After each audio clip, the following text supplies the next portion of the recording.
Oke, kita bahas untuk tekanan hidrostatis. Ada akuarium tingginya 1 meter. Kalau akuariumnya hanya diisi 3/5 bagian, berapa tekanan hidrostatis pada dasarnya? Berarti kalau misalnya, Miss coba ya menggambar. Kalau misalnya ada akuarium, gitu ya, dia hanya terisi hanya 3/5 bagian. Jadi ini, ya mohon maaf agak melihat-melihat ya.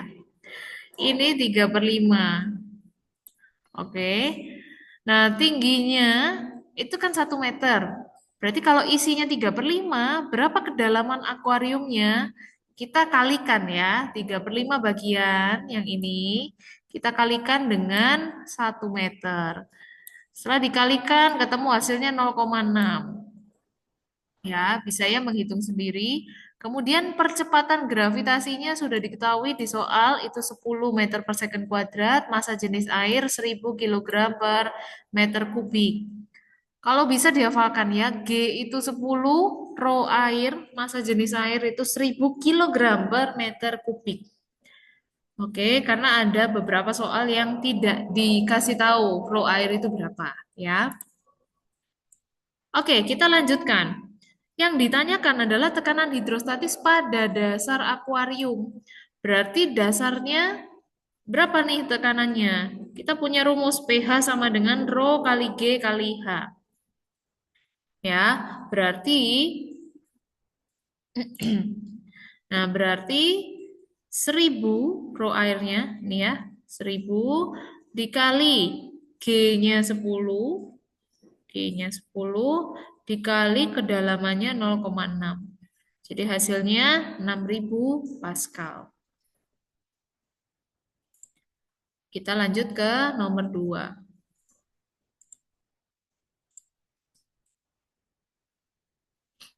Oke, nomor 2. Di sini ada 2 ekor ikan ya. Ikan yang pertama ada di bawah, ikan yang kedua ada di atas. Ya. Massa jenis airnya di sini diketahui ya, 1000 kilogram per meter kubik. Tekanan hidrostatis yang dialami ikan yang di atas berarti tekanan hidrostatis yang kedua, pH yang kedua adalah 1000 Newton meter persegi. Ya, 1000.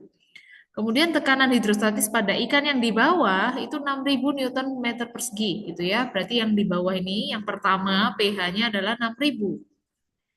Nah, percepatan gravitasi seperti biasa kita pakai 10. Yang ditanya selisih kedalaman kedua ikan, berarti delta H-nya berapa? Perubahan apa bedanya berapa gitu ya.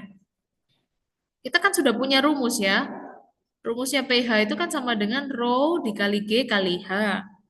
Nah, berarti kalau mau cari H-nya saja, ya mau cari H-nya saja, maka rho dan G ini kan harus pindah. Ini kan perkalian. Kalau dia pindah ke ruas yang satunya, maka jadi pembagian.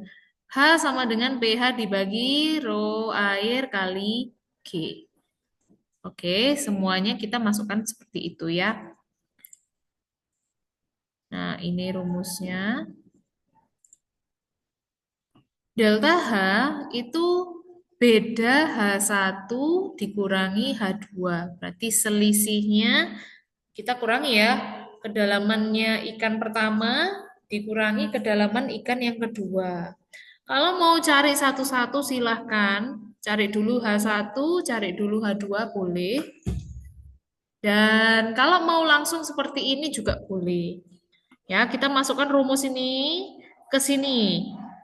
Ya, pH satunya, tadi kita sudah cari 6000 Newton per meter persegi. Kita masukkan 6000. Kemudian pH 2-nya 1000. Nih ya. Nah, yang bawah rho air kali G. Rho air kali G kan sama ya. Berarti 1000 kali 10. Ini 1000 kali 10 juga. Yang atas, karena yang bawah penyebutnya sama, maka yang atas bisa langsung kita kurangi. 6000 kurangi 1000 adalah 5000. Yang bawah, kita nggak bisa jumlah penyebut ya. Kalau dia sama berarti ya kita samakan. 10 kali 1000 adalah 10.000. Jadi 5.000 bagi 10.000 adalah 0,5 meter. Gitu ya. Kita lanjutkan ke yang berikutnya. Nomor tiga itu soal em, teori ya ini ya. Kita kemarin sudah belajar, semakin ke bawah itu tekanan hidrostatisnya makin besar. Kalau A, B, C, D, E ini dibuat lubang, maka yang paling jauh semburannya adalah yang paling bawah.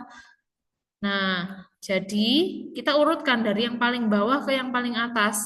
Tidak ini ya, tidak peduli dia letaknya di kanan, kiri, atau di mana gitu ya, sebelah-sebelahan atau tidak gitu ya. Tetapi kita lihat kedalamannya. Semakin dalam, tekanan hidrostatisnya semakin besar. Ya, jadi ini kita urutkan yang dari yang paling besar tekanannya, berarti dari yang paling bawah.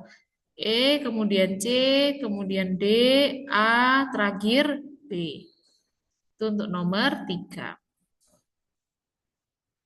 Nomor 4. Sebuah bak diisi penuh dengan air. Ya, kita anggap yang gambar sebelah kanan ini adalah baknya. Massa jenis air 1000, percepatan gravitasi 10 seperti biasa. Titik A adalah titik di antara permukaan air dan dasar. Ya, jadi A itu berada di antara permukaan dan di antara dasar. Berarti dia ada di tengah-tengah gitu ya.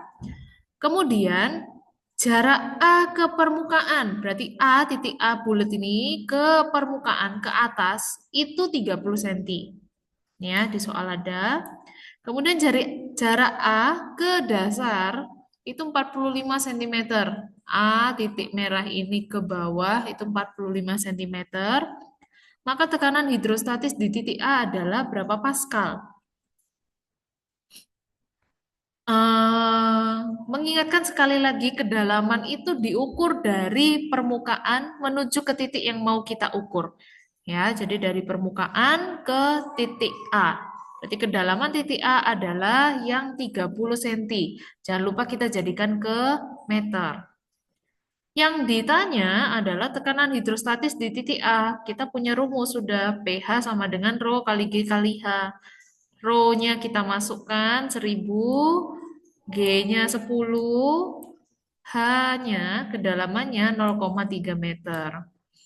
Jadi pH-nya adalah 3000 Pascal. Kita lanjut ke nomor 5. Untuk nomor 5, ini sudah dikasih tahu ya, seorang penyelam menyelam pada kedalaman 12 meter di bawah permukaan air. Ya, berarti H yang diketahui adalah 12 meter, sudah langsung dikasih tahu. Ya, kemudian massa jenis air 1000, percepatannya 10, maka tekanan hidrostatisnya kita tinggal kalikan ya. Tekanan hidrostatis adalah rho kali G kali H. Rho-nya 1000, G-nya 10, H-nya 12, maka jawabannya 120 Pascal. Terakhir, nomor 6.